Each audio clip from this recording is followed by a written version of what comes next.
Bladeless fans, they're a thing. They're apparently Chris a thing. didn't know. My brain hurts. I don't understand how they work. Also, welcome back to Final Fantasy 15 demo.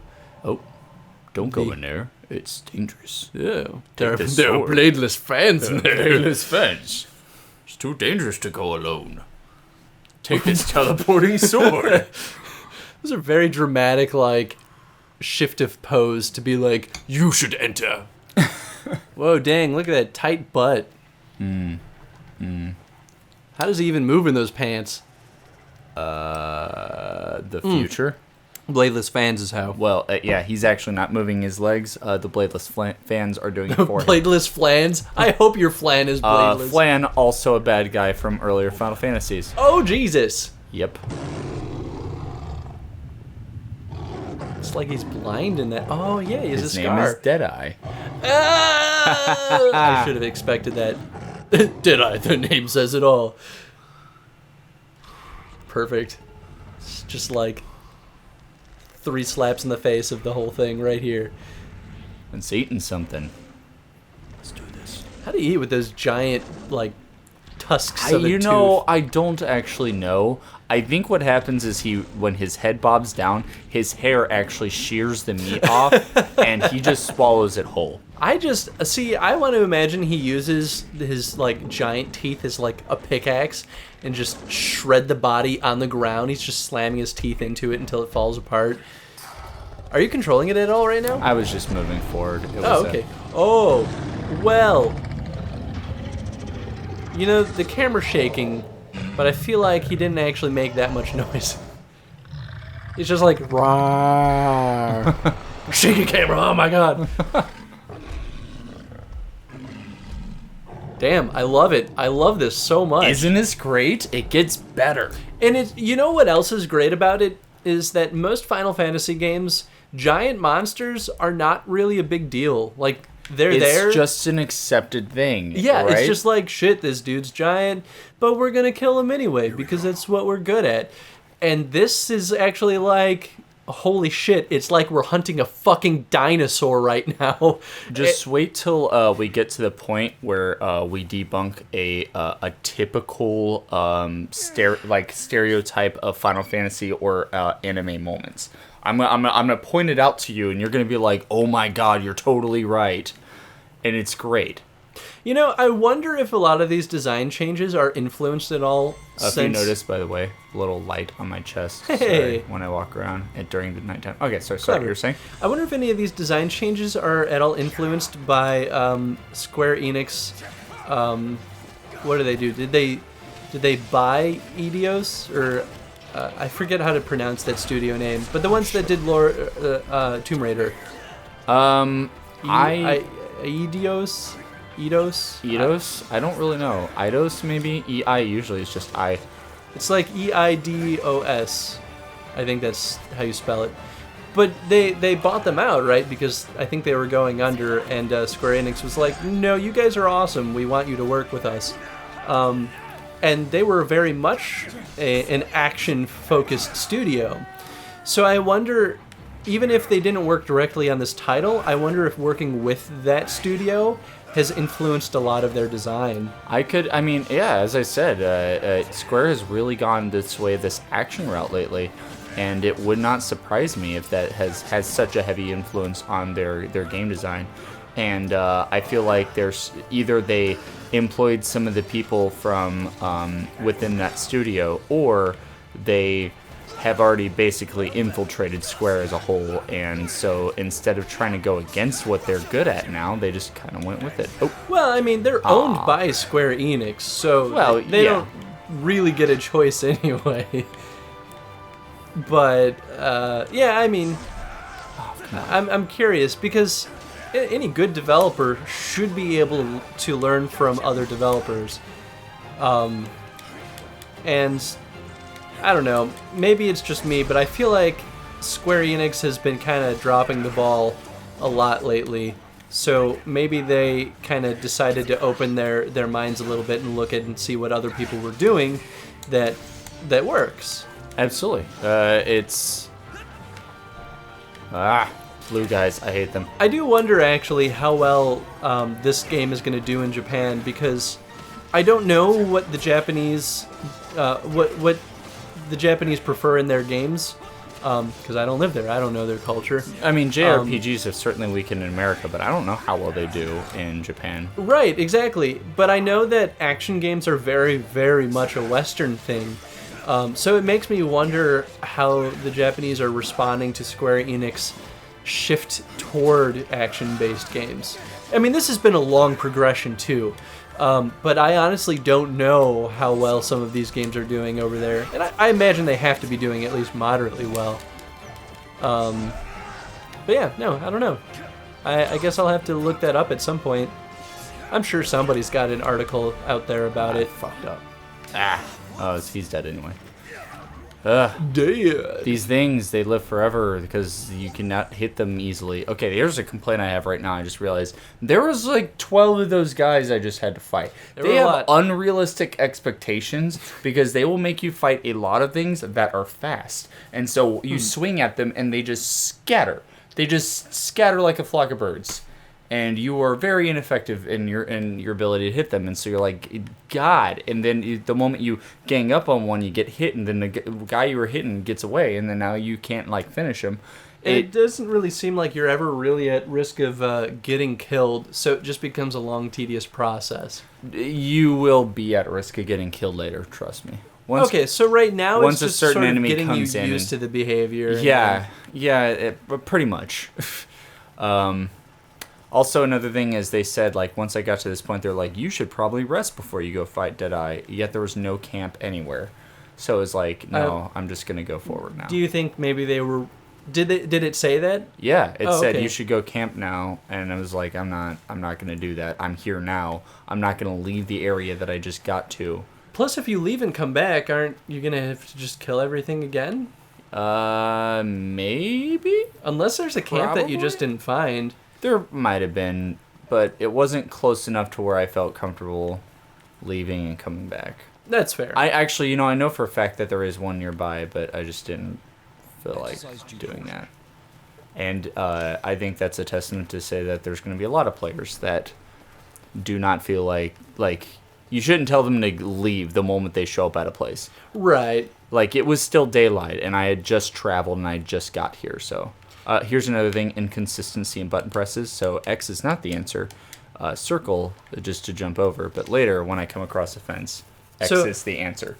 So it's like, it's inconsistency in what things I need to hit. Is there a jump button in general? There is, but up into it's circle. And then if you're pressing L1 for your defensive stance and you press circle, you'll actually dodge roll. So simple there, but... Yeah, that is kind of weird. I would have thought that the whatever button controls jump would also control, like, I don't know, jumping over things. Or, jumping actions, so to say. Yeah. I mean, your action-based actions, as weird as that may sound, but generally there's one button in most games that are dedicated to performing, like, any movement action, other than, the D-pad or joystick. So right now what's happening is I'm trailing him back to his lair. And remember, he has that one dead eye, so I want to follow him, but he can still sense me. So the moment that I get too close to him, I have to hide behind cover. Nice. And it will give me that like red bar to let me know, hey, he senses you. And I don't know like what happens if you fail here. I imagine you just like lose and have to start back at a checkpoint. Okay. But it could initiate the fight, which would be a terrible thing to happen. Yeah, I imagine most people would probably die. Yeah, most likely. Let's talk about that red bar though. So I've noticed it, but I guess I didn't really know exactly how it functioned. But I assumed that whenever the red bar appeared, that meant that you were in a fight.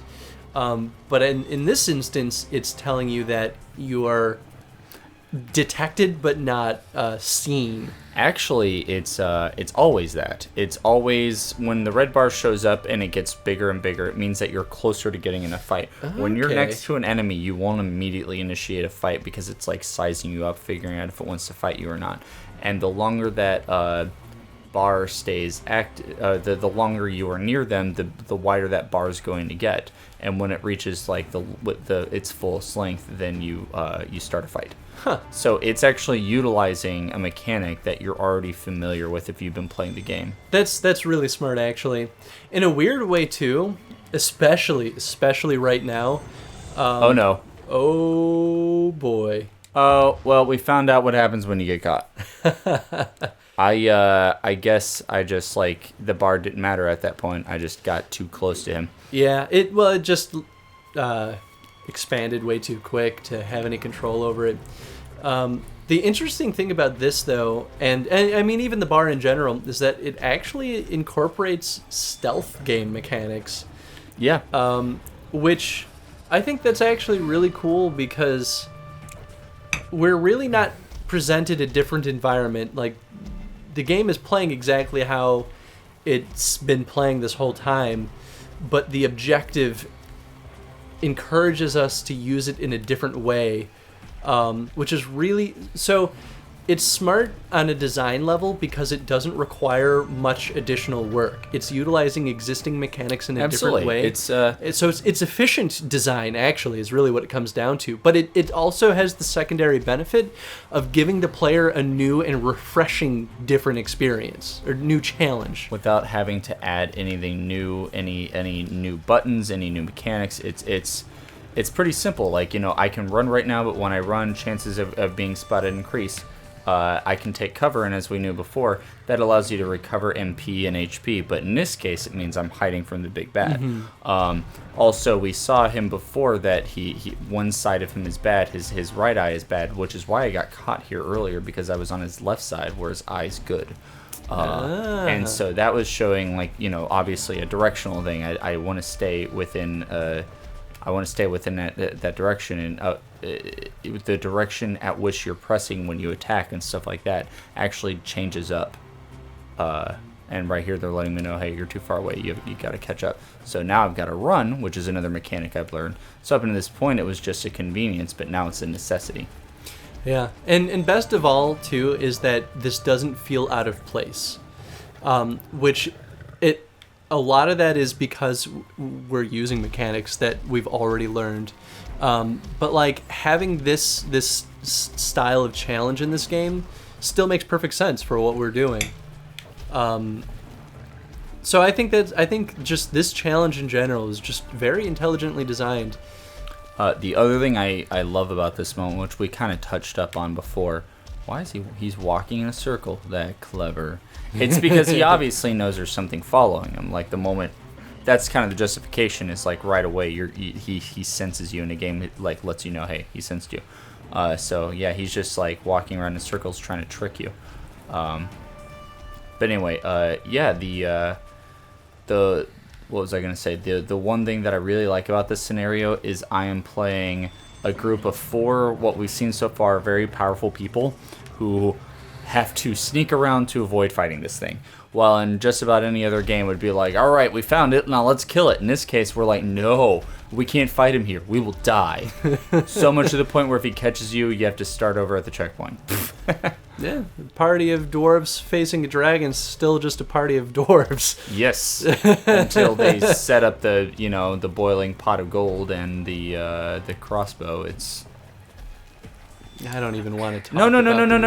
Oh, my. Oh, okay. So I pressed my. X at the rock there to pick up that tiny feather, and it made me climb up the rock. That's just mean. I was gonna say that at that point, the level designer dick move. Yeah, it makes me wonder if that was actually an intentional decision, or if it was like, hey, good job, you've made it this far. Here's a little something something. Yeah, I could see that, or like literally the level designer being like, I'm gonna let you know right now that this may happen to you in the future, so you can just be prepared for it. I feel like if that was the message they were trying to deliver, they should have done that at the beginning of this challenge, where not the at the moment consequences where of at the failure, very end you have to start over. Where you're 10 times more likely to get the player that's going to throw the controller at the TV in rage of making it to the end and then fucking it up because of a goddamn feather. Another thing is, where are my party members right now? I was actually wondering. And I wonder where they went and what happened to them. It's kind of strange. I get. Oh, look, they're in front of me. Oh, what? Come on. Uh-huh.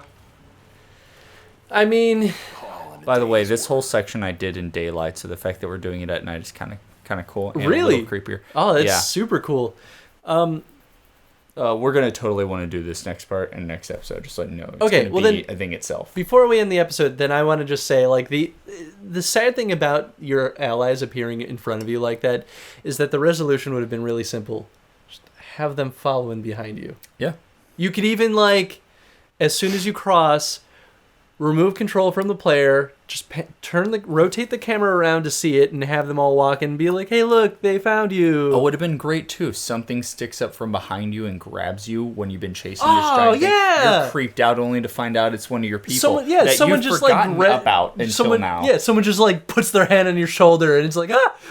You're That like, would oh. have been a great moment. It would have been well utilized. Instead, they just kind of appear in front of you like typical derpy AI Final Fantasy, or not Final, just derpy AI game Yeah. characters in Yeah, general. that was a really that was a lost A opportunity. lost opportunity. I hate lost opportunities. I know. I mean, I guess it could have been expensive because then they have to do the animation, they have to get voiceover for it. But they've already invested so much into this theme as is already. I know. It would have been the next step. Yeah. Oh well. Anyway, that's all for this episode. So, yeah. Behemoth in the archives. Are we gonna fight the behemoth in the next episode? Yes, we are. Oh, yeah, baby. It's gonna be great. good. Oh, it's good. All right. We'll see you in the archives.